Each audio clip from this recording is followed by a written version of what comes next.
These are our notes on solids. So solids are actually a very small part of our liquids and solids notes. So we wanted to do these at the beginning so that you have an opportunity for repetition and can review them before we take our exam in a couple weeks. We will talk mostly about liquids, like I said. So we just wanted to introduce the solid notes and have you be able to review them a little bit more.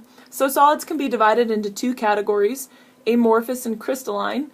And then crystalline solids can actually be divided into four categories: ionic, metallic, molecular, and then network.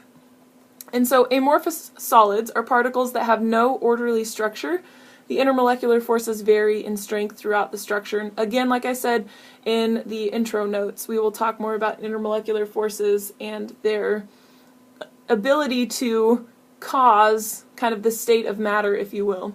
A good example of an amorphous solid is glass, because there's no ordered strength there throughout. So actually, if you look at a very, very old window pane, it's a little bit thicker on the bottom than it is on the top, because those intermolecular forces have varied throughout the years, and that glass is actually, flowing down the window, and it's because of gravity kind of settling at the bottom a little bit more than at the top.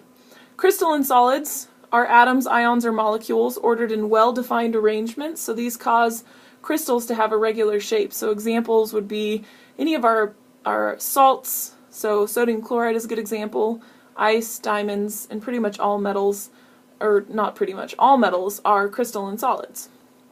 Our four types of crystalline solids now: one type is an ionic solid, and these are ions that are held together by our electrostatic interactions, like a magnet. So remember, when we talk about ionic bonds, it's those electrostatic attractions between a positive and negative ion, and it can keep growing. And so when it creates that ionic solid, it's got a certain structure, certain crystalline structure that's unique to that particular salt.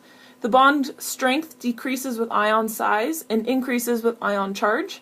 So ionic bonds are very strong, and then we remember from our bond type lab that ionic bonds have high melting points and boiling points, and they have a low vapor pressure, and we'll talk more about vapor pressure when we deal with liquids, so we'll revisit that and be able to understand that a little bit more. But essentially, ionic solids, because they have such a high melting point, they don't have a lot of molecules in the gas phase when we're at that melting point, is essentially what that vapor pressure means.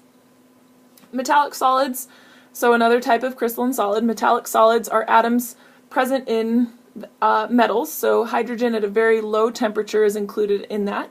Electrons in metallic solids in the valence shell are shared by many atoms, and these are called delocalized electrons. Metallic solids are good electrical conductors because they have very mobile electrons, and then they also have good thermal conductivity, and they're malleable and ductile. So if you remember from first semester, that means that they're stretchable and that they can be formed into a wire.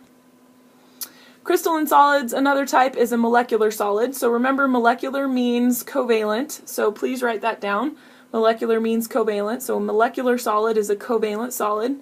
And these guys have strong intramolecular bonds and weaker intermolecular bonds, like hydrogen bonds. So an example is sugar or water. Molecular solids are soft substances. They have low melting and boiling points and high vapor pressures, or higher vapor pressures. And the reason why is because they melt at a lower temperature, so the ability to get those molecules into the gas phase is not as much. And again, like I said, we will dive into vapor pressure understanding a little bit more when we talk about liquids. So again, remember please that molecular solids means that those are those solids that have covalent bonds present. Network solids are another type of crystalline solid, and these are single giant molecules with an endless number of covalent bonds among the atoms, and all bonds are equally strong. So an example is diamond or graphite or sulfur.